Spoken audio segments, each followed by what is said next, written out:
It started with a phone call that should never have come. 2 in the morning, the landline shrilled through the silence of the house, jolting Claire upright in bed. The air felt too heavy for that hour, the kind of weight that pressed on the skin before a storm, though outside the night was still, moonlight smearing pale across the thin curtains. She didn't want to answer. Something in her bones told her to let it ring, let it die. But her husband, Michael, groaned beside her, half asleep, mumbling, "Just get it, will you?" So she did. "Hello?" Her voice cracked. At first, there was nothing, just the faint hiss of a line not properly dead, the low, static breathing of distance. She nearly hung up, but then a whisper cut through. Not words, not really, just the cadence of someone trying to speak from too far away. "Who is this?" she asked, fingers tightening around the receiver. The whisper stuttered, then formed a sound like her name. Claire, drawn out, stretched, like the caller had to drag the syllables up from beneath water. She slammed the phone down. Her heart was hammering. Michael muttered something and rolled away. She sat in the dark, listening to the blood in her ears, waiting for the ring again.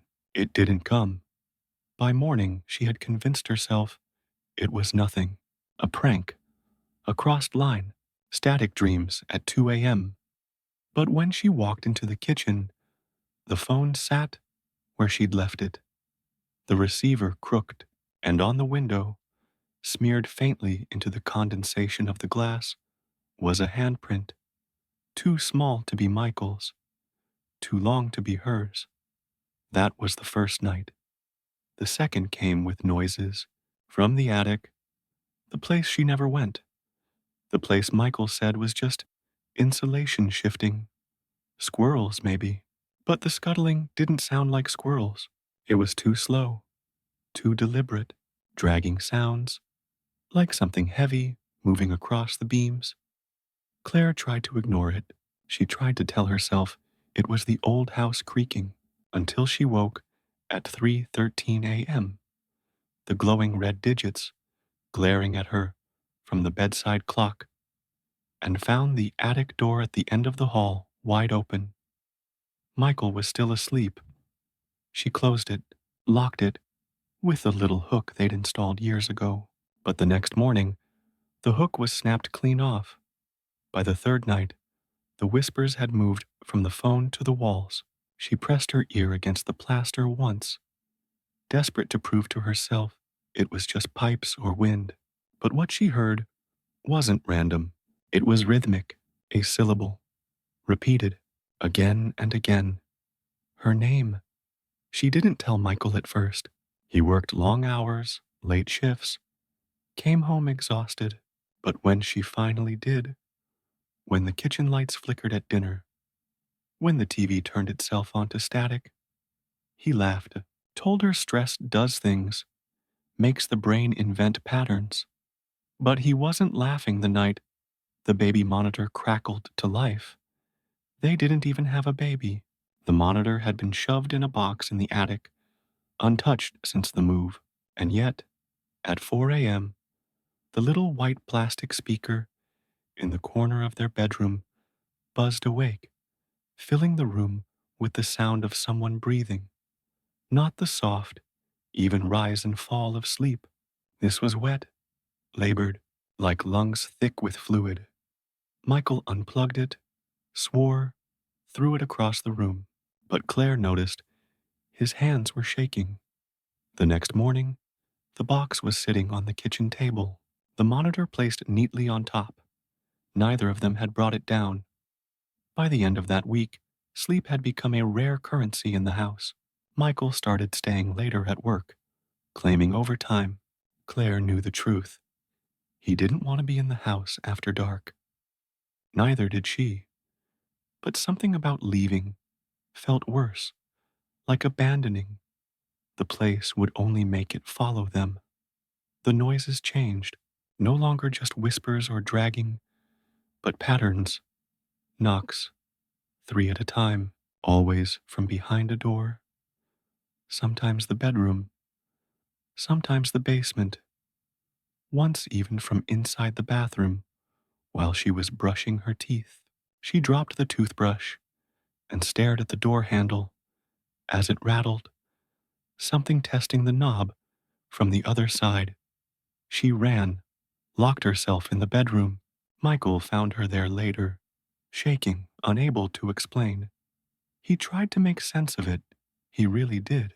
He told her about carbon monoxide poisoning, about how it can make you hallucinate, hear voices. They bought a detector. It read normal. He told her it was stress, but then he started hearing it too. One night, as they lay together, the house went still in that thick, suffocating way. The kind of silence that means something is listening. Then, from the baby monitor, came a voice, not just breathing this time. Words. Don't let him in. Michael sat bolt upright. Claire clutched his arm. Who? He whispered.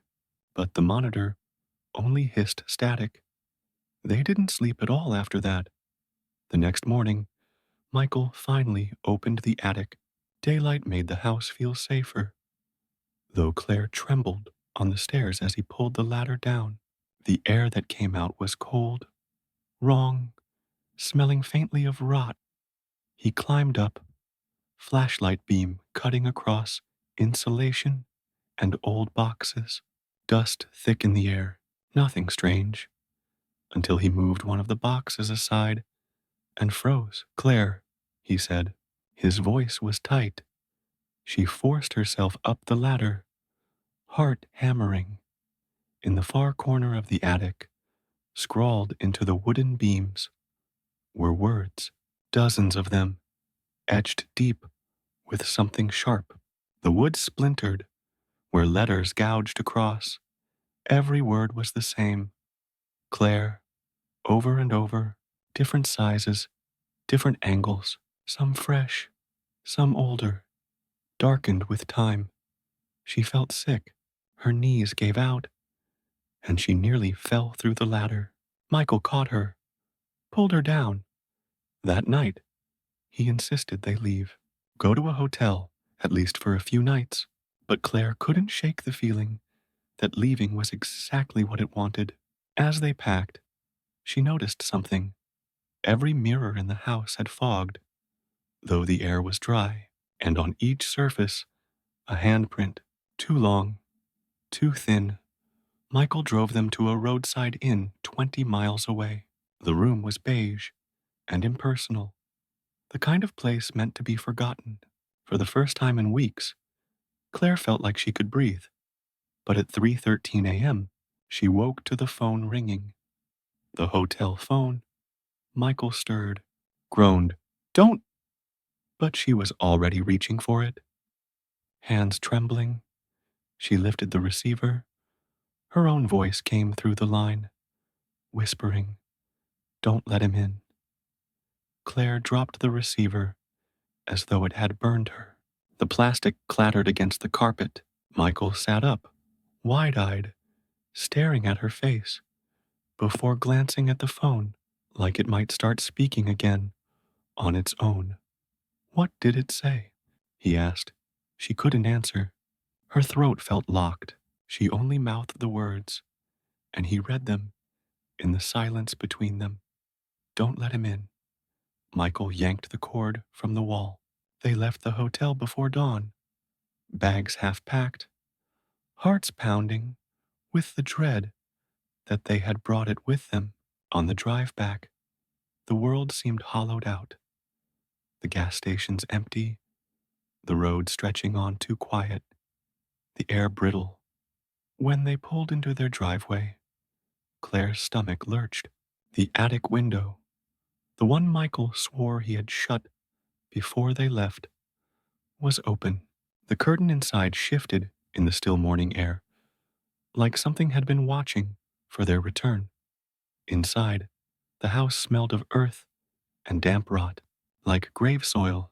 Their belongings were untouched, yet the atmosphere was different, thicker, Michael moved through each room with the kind of wary pacing reserved for dangerous animals.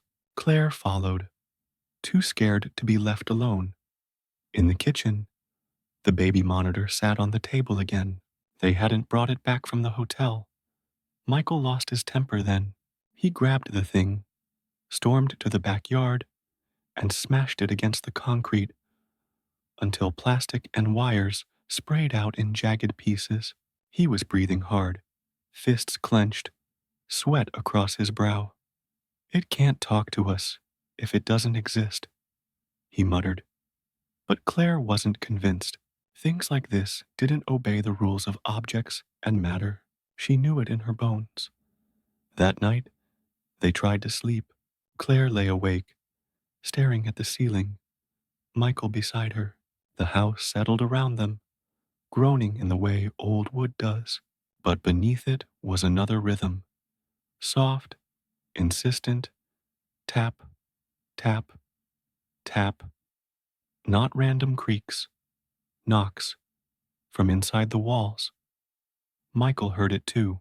She felt him tense, his hand finding hers under the sheets. "Basement," he whispered.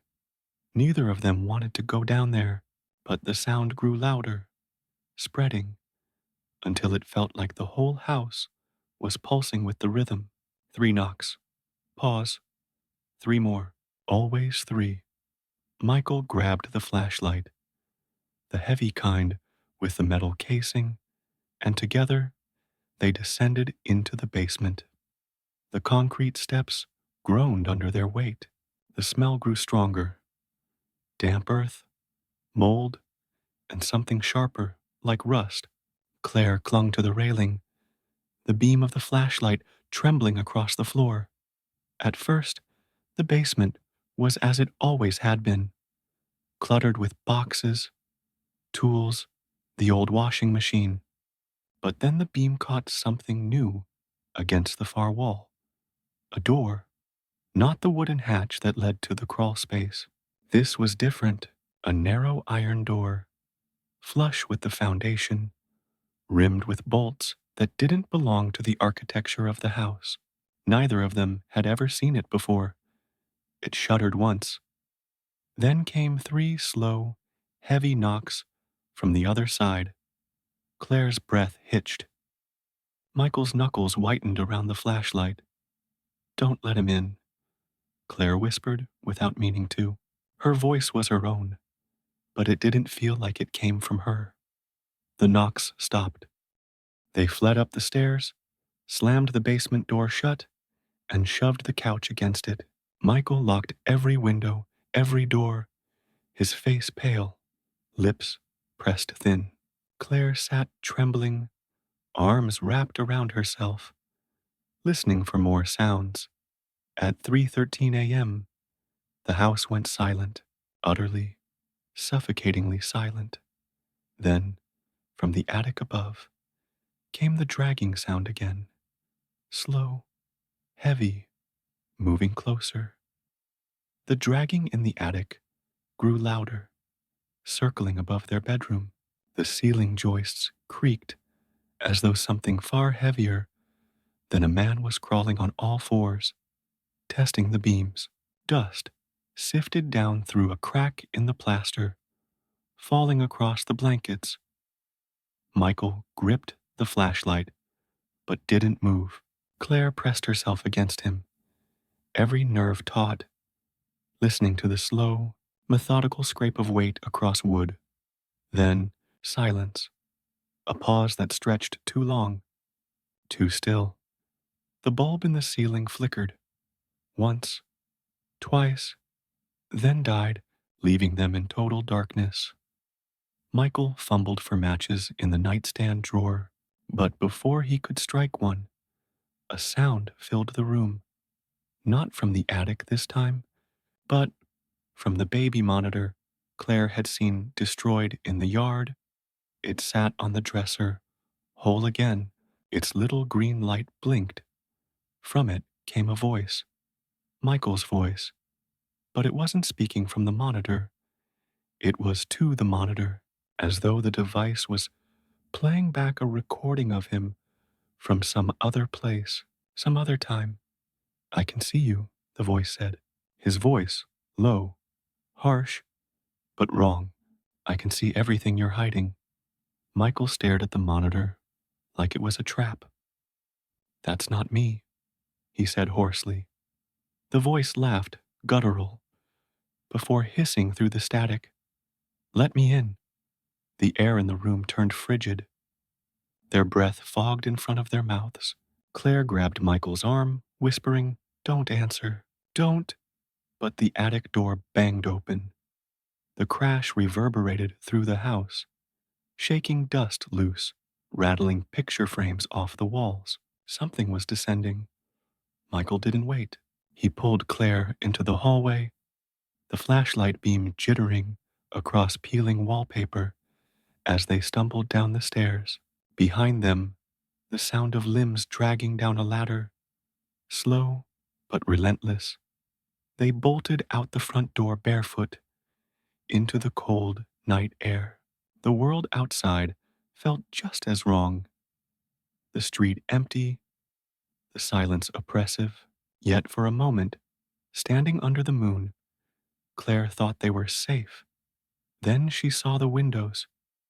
Every pane of glass in the house glowed faintly, as if lit from within by fire, and in each window was a silhouette, tall, thin, too many joints in its limbs, watching.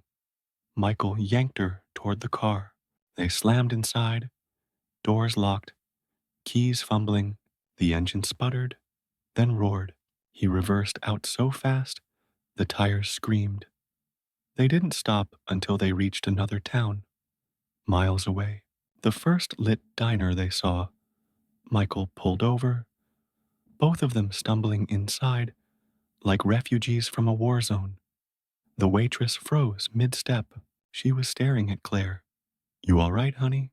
She asked slowly, her voice uncertain. Claire nodded, though her body trembled. The waitress's gaze shifted to Michael, then back to Claire. Her brow furrowed. Who's the man with you? Claire blinked. My husband. The waitress's face went pale.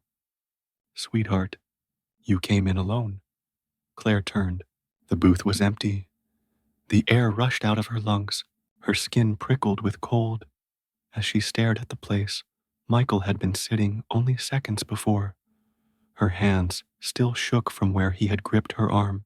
The warmth of his palm was still on her skin, and yet the space beside her was vacant. Claire couldn't breathe.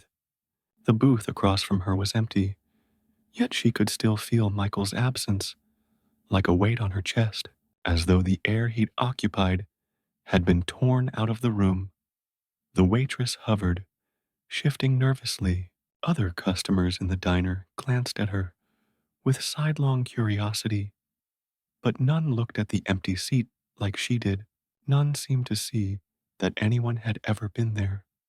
Claire's hands trembled as she pressed them to her face. He was right here, she whispered. Maybe you're tired, sweetheart, the waitress said softly. You want me to call someone for you? Claire's lips parted, but no sound came. Her throat felt locked again, the same way it had when the whispers first called her name through the phone. She shook her head violently, slid out of the booth, and stumbled into the night. The parking lot was empty. Their car was gone. She spun in circles, panic tearing through her chest. She had driven here. She remembered the speed, the tires shrieking, Michael's hand gripping the wheel. She could still smell the rubber, still taste the metal of her fear, but the asphalt stretched wide and barren. A faint knock echoed behind her. 3 times. She turned. The diner windows were dark now, no glow from within, just glass panes, reflecting her pale, hollowed face. But in one of them, behind her reflection, something else stared back. Long-limbed, hunched, its head tilted at an unnatural angle. Tap, tap, tap. She ran, Her bare feet slapped the pavement, skin tearing against gravel as she sprinted toward the road. The town around her seemed deserted, buildings hollow shells with no lights, no sound. It was as though the world had been scrubbed clean of everyone but her. At the edge of the street, she heard the voice again, not from behind, from inside her. Don't let him in. Her knees buckled.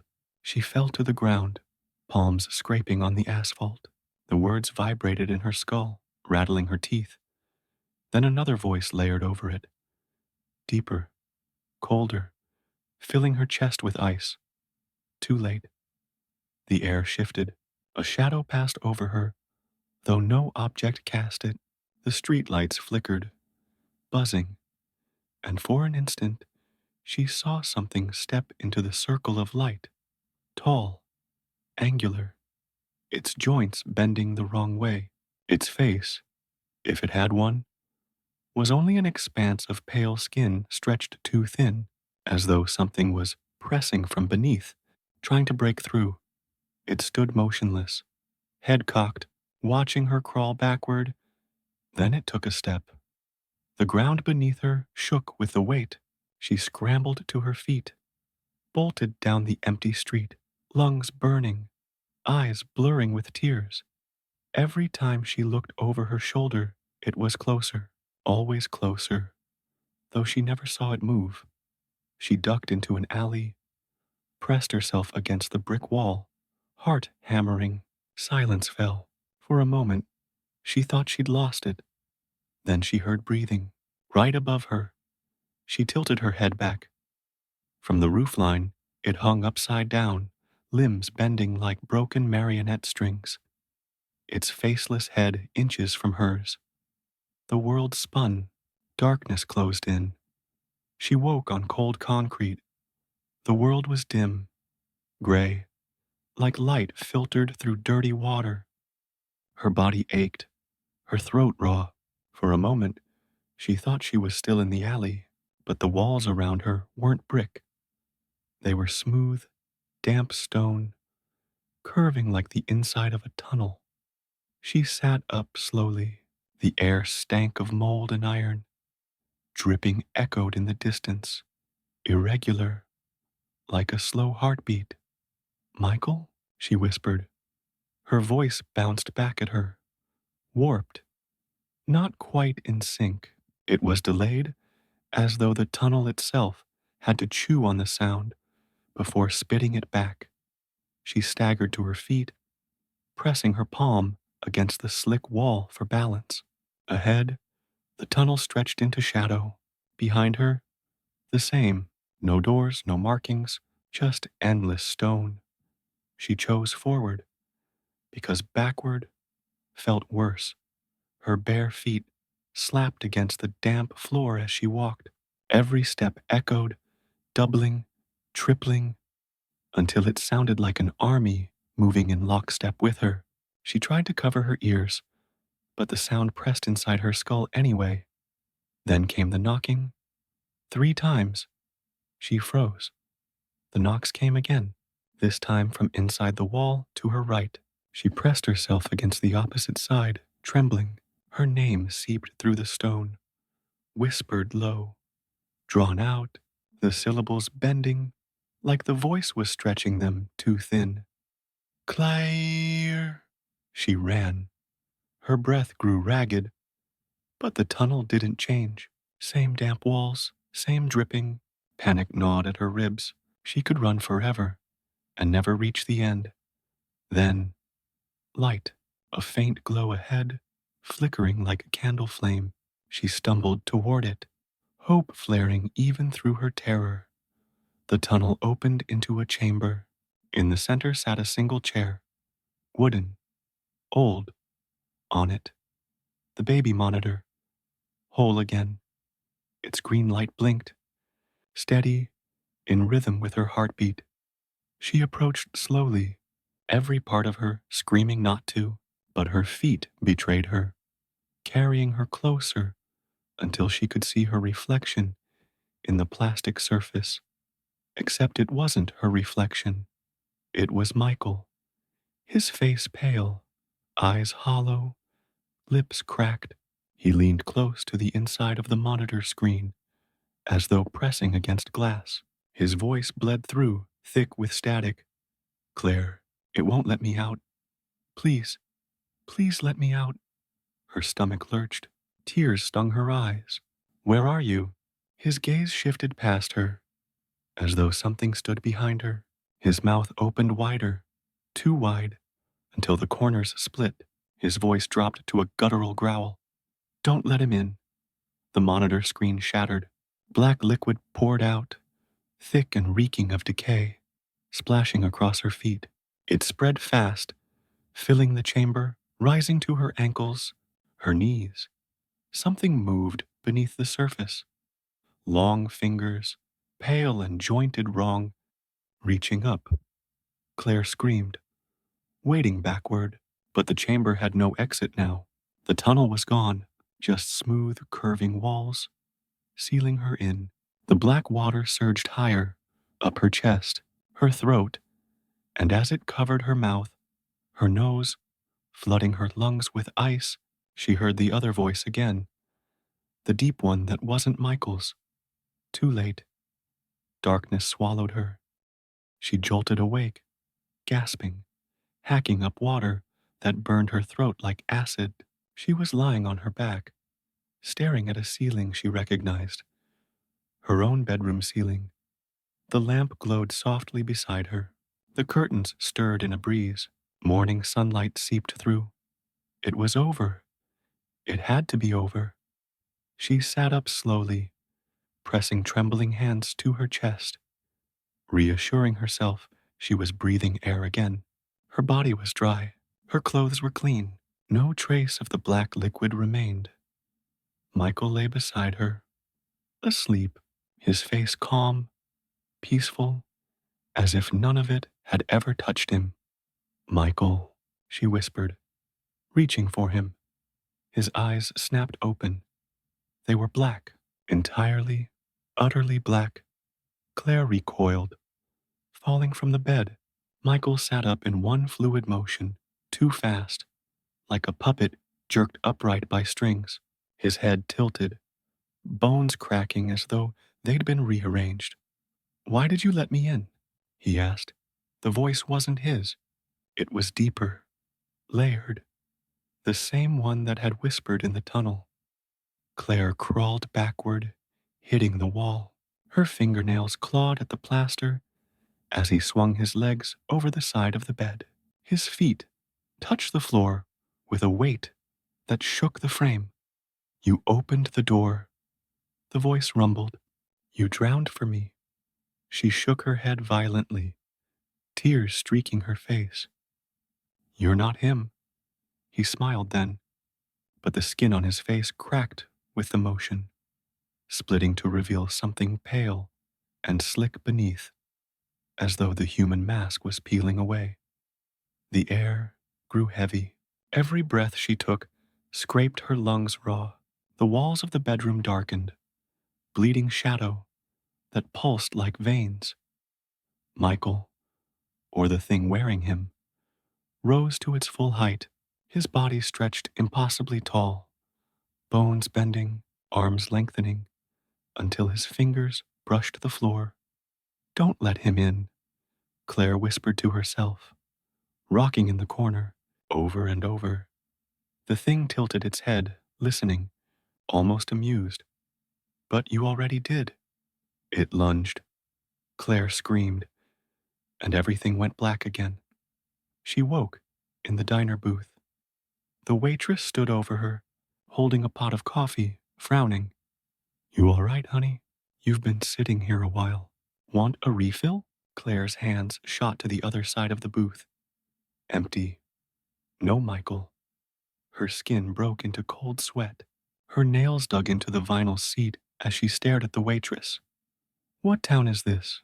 She rasped. The waitress blinked. Sweetheart, you've lived here your whole life. Claire shook her head, trembling.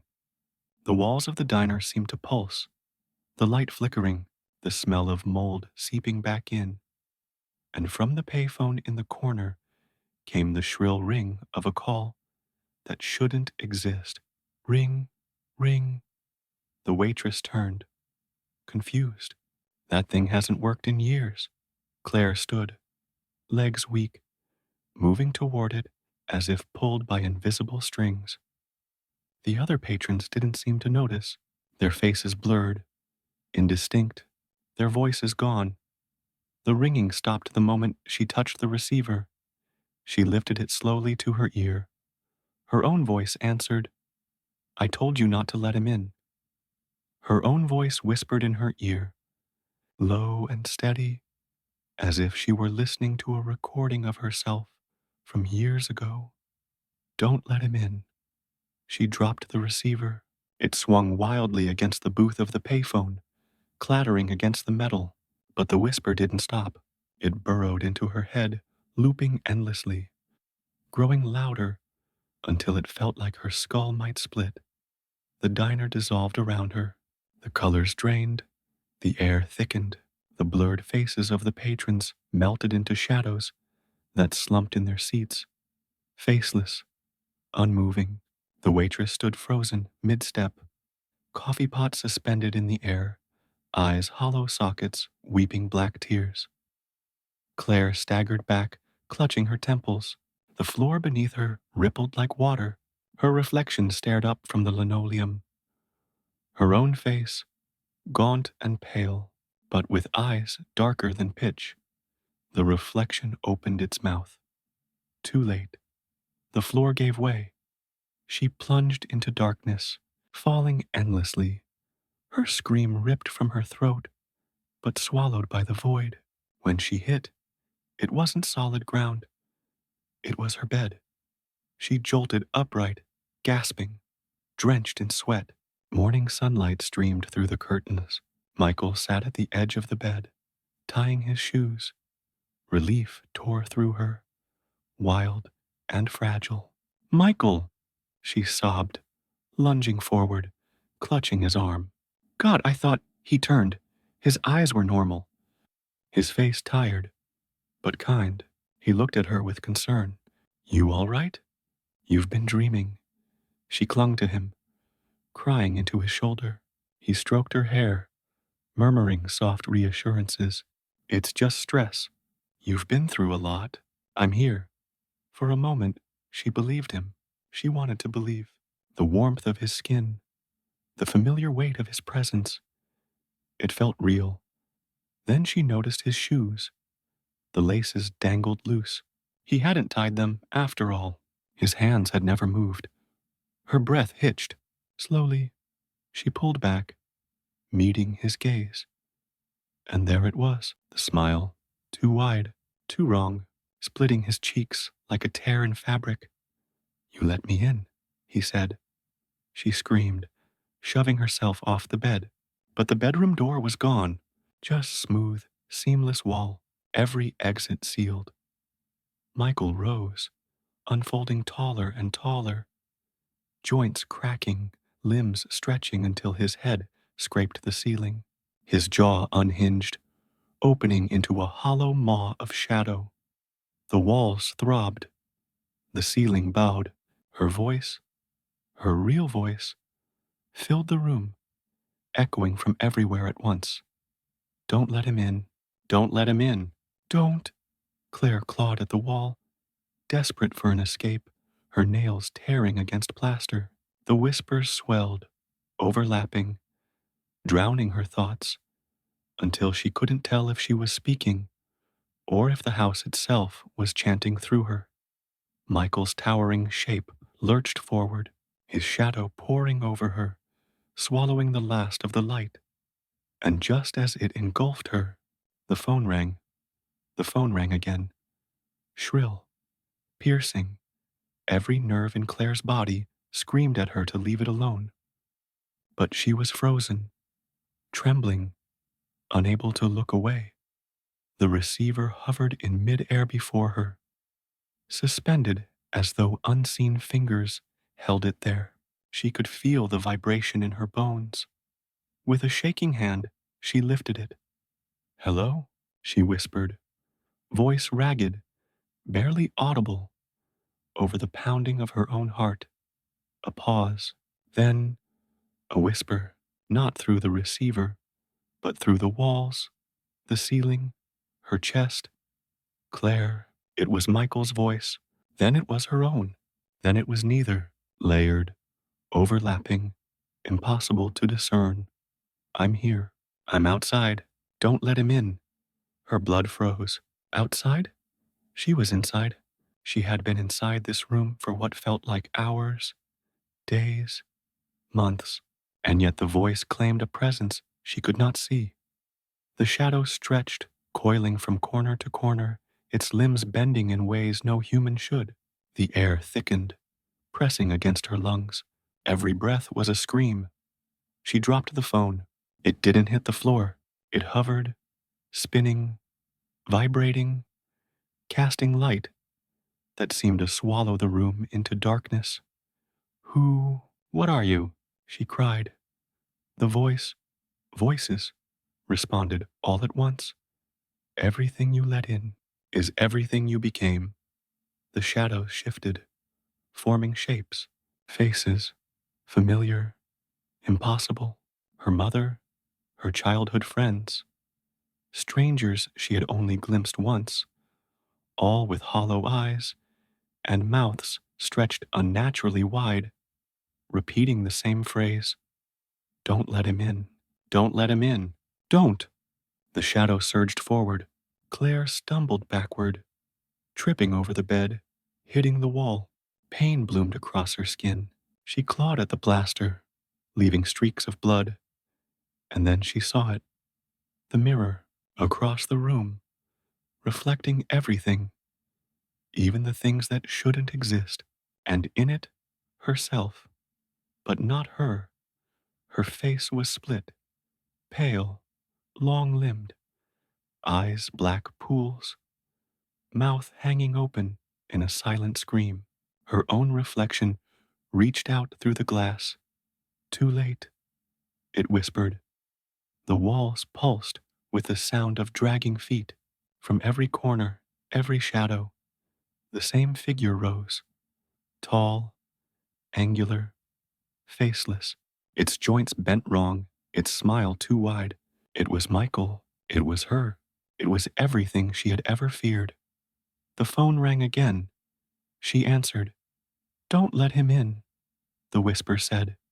"Yes," she gasped. "I won't." The shadows froze. The tall figure paused mid-step. Silence fell, and then laughter, a sound that wasn't human, reverberating through bone and plaster, through her skull. "You already did," it hissed. The room collapsed into blackness.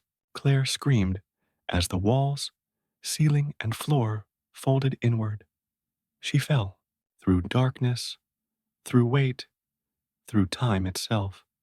When she landed, she was back in the alley, under the same pale moon, bare feet bleeding. The town was empty, silent, waiting. She ran, but every step echoed. 3 knocks followed. Every corner hid the shapes. Every shadow held her reflection.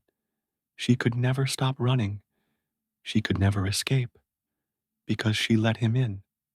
And now, he was everywhere. Claire ran, lungs burning, bloodied feet slapping the cracked pavement, the night stretching endlessly ahead. The town had no end. Every street curved back on itself. Every alley led her to the same shadows. 3 knocks echoed behind her. She didn't look. She couldn't. And yet she felt them. Him. Everywhere. The tall figure emerged, towering, limbs bending wrong, face featureless, except for the gaping, impossible smile.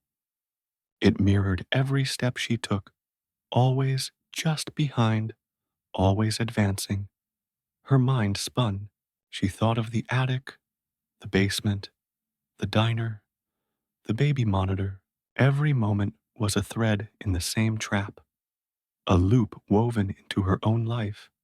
She stumbled into the town square, the fountain dried, cracked stone bleeding dust. From the shadows, voices whispered, every voice she had ever known, layered over the deep, guttural one. Too late, too late, too late. She dropped to her knees. Her hands scraped the stone, blood mixing with dust. Please, stop, she screamed. Leave me alone. The figure stepped closer. The ground trembled. Her reflection appeared beside her, her own face splitting into shadow and flesh, mouth gaping, eyes hollow. You let him in, it said. Claire pressed her hands to her face, shaking, sobbing, and suddenly she realized she couldn't run. She couldn't fight. Every escape, every step, every choice had already been made for her. The shadows surged, folding her into them. The air became water. The ground became floorless. The sky became black. She fell, through herself, through memories, through moments she hadn't yet lived, each one folded into the next, until she could no longer tell where she ended, and the thing began. Then, a whisper, close, intimate, unmistakable. Welcome home. Her eyes snapped open. She was in the bed, sunlight streaming through the curtains. Michael slept beside her, breathing steady, everything normal. Her hands reached out, trembling, to touch him. Warm, real. Relief washed over her. Then she felt it. The bed shifted under her weight. The sheets moved like water. Her hand sank through the mattress, as though it weren't solid. Her reflection appeared in the mirror, and her mouth split, smiling wide, impossibly wide. Michael's eyes flicked to the mirror. Black. His face stretched, elongated. The whisper returned. You let him in. The walls melted. The floor dissolved. The ceiling opened into nothing. Claire screamed, a sound that echoed forever, swallowed by the infinite shadows of her own life. And outside, under the pale sun, the town waited for the next one.